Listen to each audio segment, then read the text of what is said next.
بسم الله الرحمن الرحيم ياسين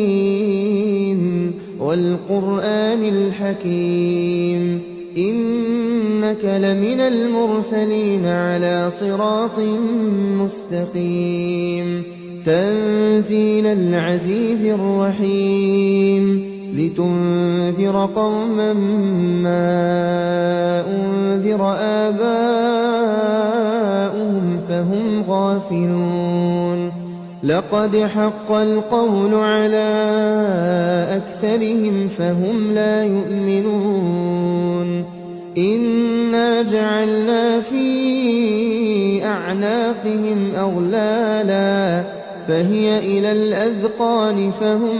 مقمحون وجعلنا من بين أيديهم سدا